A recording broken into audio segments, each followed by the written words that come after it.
Welcome to the Williamsville Public Library Museum. Today is September 8th, 2023. We're talking to Dorothy Lugibill about her husband Paul's business. Dorothy, if you could just tell us about the business, what it was called, where it was located, just kind of give us some background about it. So what was it called? Well, Paul had been in the Merchant Marines, and Okay. when he got out of that, he bought his first truck, and it was just Paul Lugibill, period, Okay. at that time.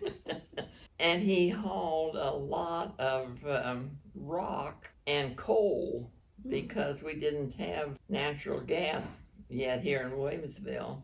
And it was a dump truck so that he could haul it in and dump it out. So he ran it all by himself then at first? Yes, he only had the one truck Okay. at that time. Yeah. So was there a coal mine here in Williamsville? Or was it from Well, Elkhart? I don't know where he hauled it. Was Shelbytown open at that time? No, it wasn't. But I remember he used to go over to Eddie's coal mine once in a while, but I don't, Winterberg's at Sherman. maybe that's where he got, I don't know where he got the coal. So he was hauling rock and coal. So was he bringing it to Williamsville, or was he going outside of the Williamsville area too? Well, yeah, the surrounding country, Did he ever grow beyond the one truck? Oh yes. So how did that happen? Well, I guess as he got busier, he bought that second truck, and I think Jim Kiefer might have been one of the first drivers that he had. And so when did he become officially Lugibill Trucking? Was that several years down the road? Well, maybe along about that second truck that he bought. Okay. How big did his business eventually get? Well, he went from them dump trucks into the semi with trailers.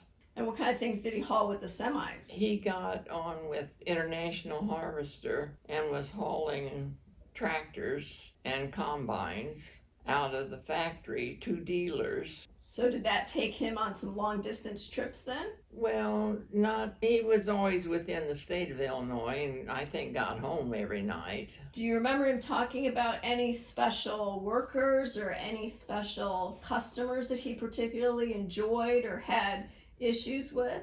No, we only had one driver that I think he did not give a good report for his next job. But other than that, I think Paul got along pretty well with all of them. Was he a rather easygoing guy? Yes, I would call him that. If you know the youngest son, Vince, he's a lot like his dad. Okay.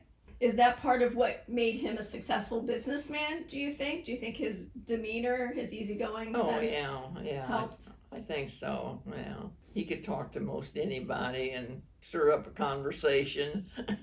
So it was more his easygoing demeanor more than like a salesman approach to things? Do you think he was more of just strike up a conversation and go with business that way? I think so, yeah. He wasn't a pushy person to try to talk you into something you really didn't want. You don't think anybody ever took advantage of that, do you? Oh, no. He ran a successful business for several years. 25 for his own business. Okay. And why did he wrap it up after 25 years? Well, International Harvester was becoming nothing anymore, and he wasn't having the business that he had. And at that time, Mid-American was running a lot of drivers out of Williamsville, and he decided that was the route he should go on the road. He sold his business then? Yes. And then, so where did he work, or who did he work for after that? Well, it was called CKC Trucking. Okay. When he went with them and drove from Chicago to Pittsfield, I guess it was, every night. And did he seem to enjoy that? Did he like getting to see different places and go different places? Yeah, he enjoyed it, yeah. And it was better pay. There was always a check coming in. Right. With his own business, it was just when the check came in. Right. I mean, obviously things change over time, but what do you think made his business that he was running when he was doing it himself different than trying to run a business like that today? Well, it was a necessity, really, when he was doing it, because people were burning coal, you know, and at times it got hard to get, just like things do nowadays too. Sure. So supply and demand has always been an issue, huh? Right. When did he decide to retire from the trucking business? Well, the last company that he worked for was called Manley, and they went out of business, and it was getting time for him to be retiring anyway. So that was just an opportunity Okay. at that time for him. And do you remember roughly how old he was when he decided to retire? Oh no, I don't know. In his 60s, 70s, 50s? Probably closer to 70s. Okay. I'm closer to it anyway, I'm thinking. Okay. So what did he do after he retired? Did the two of you get to travel or spend more time with grandkids? No, Or what did you do? He went to the school and applied for, he didn't want to drive a route on the buses, but he wanted to substitute and drive the sports. Okay. And that's when he got involved with all the sports. All right. So you became a school bus driver for the special events and such? Yes. Okay. Did you do that for several years? Yes. Did you ever tag along to some of the sporting events? Yes. So were you watching grandkids in various events? No, they didn't have as many sports back then as they. Okay.